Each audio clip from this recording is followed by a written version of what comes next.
नमस्कार, स्वागत है आप सभी का इनवेफ न्यूज पर। मैं हूं आपके साथ रोहित। एक तरफ प्रयागराज में भव्य और दिव्य महाकुंभ चल रहा है और दूसरी तरफ अब देश इसी महाकुंभ के बीच गणतंत्र दिवस मनाने के लिए अपना तैयार है। 76वां गणतंत्र दिवस भारत 2025 में मनाएगा और 26 जनवरी के लिए अब एक विशेष अतिथि को निमंत्रण भेजा गया है। खबरें ऐसी हैं, हालांकि थोड़ा बहुत पेच भी फंसा है, लेकिन महाकुंभ के बीच सबसे बड़े मुस्लिम देश के राष्ट्रपति को बुलावा किस आधार पर भेजा गया। पंकज प्रसून जी मेरे साथ हैं, समझाने की कोशिश कीजिएगा। इंडोनेशिया के राष्ट्रपति को निमंत्रण देना कूटनीति या फिर यूं ही कि एक अतिथि आना था तो बुला लिया? नहीं, ऐसा नहीं हुआ कि एक अतिथि आना था बुला लिया। इंडोनेशिया भारत से ब्रह्मोस मिसाइल खरीदने वाला है। 450 मिलियन की डील है, $1 मिलियन की डील है। ये यूं ही नहीं आ रहे हैं। अभी पाकिस्तान का मैं कल अखबार देख रहा था, 400 मिलियन भीख मिला है तो सारे लोग खुश है कि बच गया, एक सप्ताह तक खूब भरपेट खाएंगे। और यहाँ 450 मिलियन के ब्रह्मोस मिसाइल की डील कर रहे हैं मोदी जी, और वो भी दुनिया के सबसे बड़े मुस्लिम देश के साथ। जनसंख्या के लिहाज से भारत अब तक 3 देशों के साथ डील कर चुका है ब्रह्मोस मिसाइल को लेकर। बिल्कुल। वियतनाम, जहां राहुल गांधी गए थे, फिलीपींस अप्रैल 2023 में डील हुई थी, और अब इंडोनेशिया के साथ होने जा रहा है। तो इंटरनेशनल डिफेंस मार्केट में भारत की बहुत बड़ी दखल होने जा रही है, और यह रशिया के सहयोग से बनाया है। आप जरा समझिए, रशिया के सहयोग से एक मिसाइल भारत ने तैयार किया है ब्रह्मोस, जिसे एक सबसे बड़े मुस्लिम देश को बेच रहा है। अब पाकिस्तान का वो नैरेटिव तो चला गया, इस्लाम इस्लाम इस्लाम, क्योंकि जितने भी बड़े मुस्लिम देश है, इससे पहले सऊदी अरब के प्रिंस आए थे यहां, नहीं, कतर, सऊदी अरब, आप जिक्र कर रहे हैं तो एक बार बता ही देता हूं। 2014 में प्रधानमंत्री नरेंद्र मोदी, पूर्व जापानी प्रधानमंत्री शिंजो आबे उस वक्त 14 में मतलब आए थे वो भारत।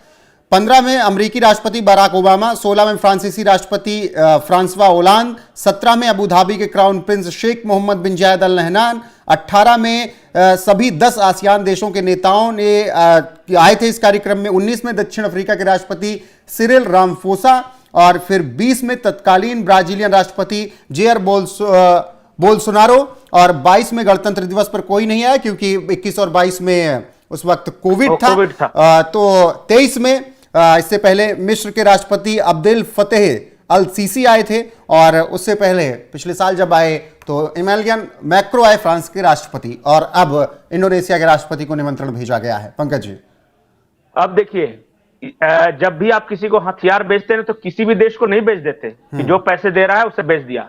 जो आपका स्ट्रेटेजिक पार्टनर होता है उसी को देते हैं।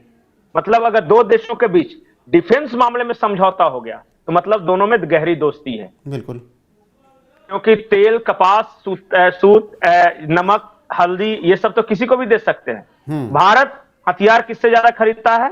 रशिया से, इजराइल से। अब दोनों के बीच मित्रता की गहराई को आप समझ सकते हैं, इजराइल के साथ या रशिया के साथ। सऊदी के साथ व्यापार सबसे ज्यादा है, लेकिन डिफेंस डील तो रशिया और इजराइल के साथ ही होगी। नहीं, इंडोनेशिया के राष्ट्रपति को बुलाकर ये व्यापार से अलग, दुनिया को कुछ अलग संदेश देने की कोशिश भारत की। बिल्कुल, कि भारत और इंडोनेशिया में अब सिर्फ व्यापार ही नहीं होगा, बल्कि रक्षा के क्षेत्र में भी व्यापार हो रहा है। और एक है, मैं आपको इंपॉर्टेंट चीज बताता हूं, साउथ चाइना सी में जिन देशों के साथ चीन की प्रतिद्वंदिता है, वियतनाम, फिलीपींस और तीसरा इंडोनेशिया, तीनों को ब्रह्मोस भारत दे रहा है।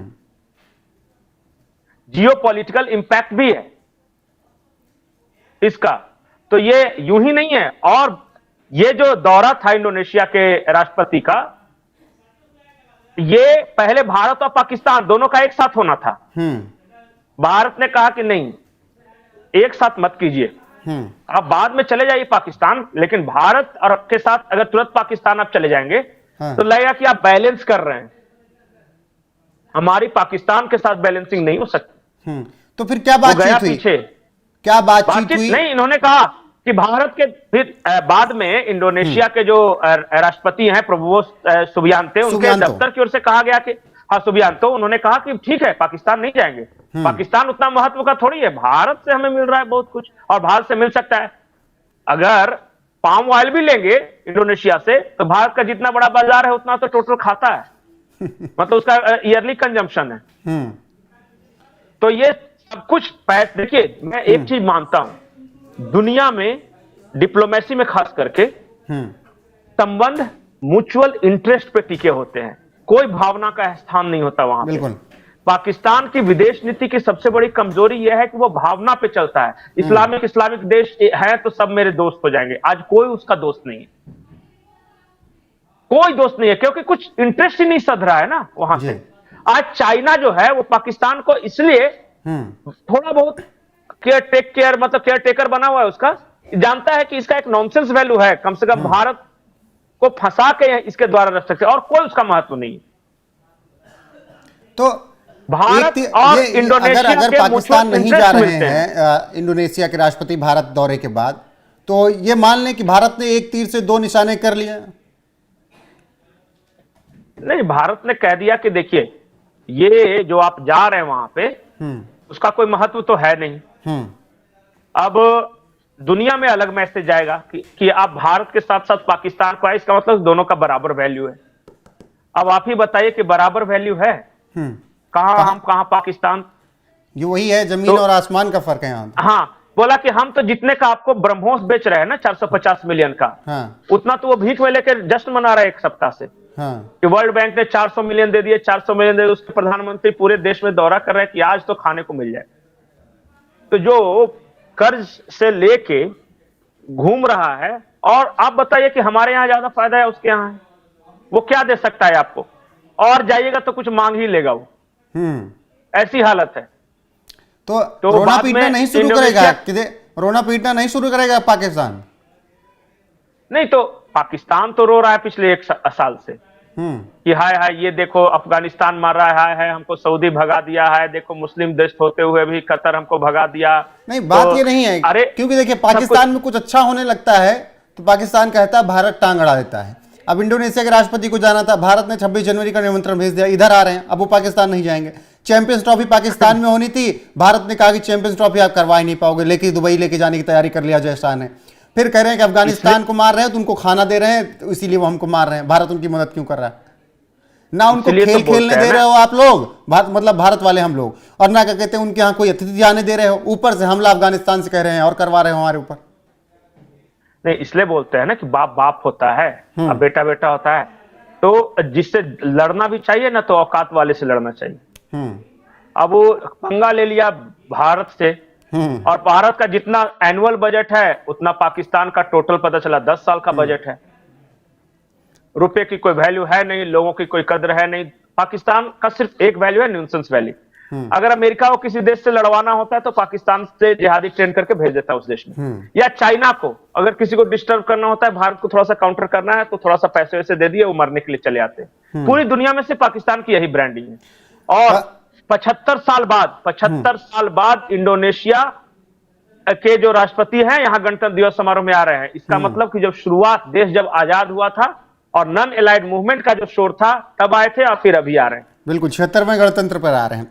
ऐसे में आप पाकिस्तान का जिक्र यहाँ कर रहे थे, आखिरी सवाल ये मैं कर रहा हूँ, चलिए राजनीतिक रूप से वो असक्षम है, अलग हट के इस खबर से, तो अभी जो ताजा खबरें आ रही हैं, तो क्या उनको खेल में भी आप हर जगह उनको दबा कर रखेंगे, जैसे चैंपियंस ट्रॉफी की मैं बात कर रहा हूं? नहीं, खेल और कूद की बात नहीं है, किसी भी मामले में वो नहीं है। देखिए, आप इकोनॉमिकली हमसे लड़ नहीं सकते, आप मिलिट्री माइट में हमसे लड़ नहीं सकते, आप वर्ल्ड डिप्लोमेसी में आपका कोई स्थान है नहीं, आपके पासपोर्ट की रैंकिंग जो है पाकिस्तान की वो सूडान और सोमालिया से भी नीचे चली गई है। मतलब क्यों लड़, सिर्फ मुंह के अलावा और क्या है लड़ने को? या फिर बाढ़ काट के घुस जाएंगे नदी के रास्ते? अरे भारत चांद पे घुसने की कोशिश कर रहा है, भारत में घुसने की कोशिश कर रहे हो। प्रायोरिटी देख रहे हैं दोनों का कितना है। भारत जिस दिन चांद के दक्षिणी हिस्से में उतार रहा था अंतरिक्ष यान, तो वहां के लोग लॉन्च पैड से सीधे भारत में घुस रहे थे। तो ये तो उनका विज्ञान यहां तक तरक्की किया। तो मतलब क्या है, ज्ञान, विज्ञान, पैसा, माइट, किस चीज से? खाली इंशाअल्लाह फतह, मतलब विस्फोट करके खुद को उड़ा देंगे, यही गुण है ना सिर्फ। तो ऐसे आदमी को कौन करता है? अब क्रिकेट की बात आपने की, क्रिकेट खेलने गया तो था श्रीलंका का टीम, बेचारा स्टेडियम में फटने लगे जहां तहां, भागा जान बचा के। तो ये कोई देश है? वो रोग नेशन है। देखिए, और बहुत सारे दुनिया के बहुत सारे देश मानते हैं कि पाकिस्तान इज बनाना रिपब्लिक। वहां कब क्या कौन करेगा कोई ठिकाना नहीं। कब मिलिट्री आ जाएगी तो कब लोकतंत्र कह देगा तो पता चलेगा, कब उठा के प्रधानमंत्री को जेल डाल देगा। आधे प्रधानमंत्री तो विदेश भागे रहते हैं और आधे जेल में रहते हैं। जो वर्तमान है सिर्फ वही रहता है वहां पे। बिल्कुल पंकज जी, तो वो कोई देश थोड़ी ना है। बिल्कुल। फिलहाल इंडोनेशिया के राष्ट्रपति को निमंत्रण भेजा गया है। पाकिस्तान को इससे एक बार फिर से परेशानी हो उठी है। क्यों हुई, पंकज जी ने विस्तार से समझा दिया। बाकी अब 26 जनवरी को भव्य और दिव्य जब तरीके से मनाया जाएगा गणतंत्र दिवस, तो दुनिया देखेगी। बाकी महाकुंभ की झलकियां पूरी दुनिया इस वक्त देख ही रही है, और उसी भव्य और दिव्य महाकुंभ के बीच में देश का भी पर्व 26 जनवरी आ रहा है, और उस दिन इंडोनेशिया के राष्ट्रपति भारत के मुख्य अतिथि होंगे। पंकज जी, बहुत बहुत शुक्रिया आपका इस चर्चा में जुड़ने के लिए और हर एक पहलू से अवगत कराने के लिए दर्शकों का। फिलहाल बने रहिए हमारे साथ, लगातार आपको एनएफ न्यूज पर अपडेट मिलती रहेगी। नमस्कार।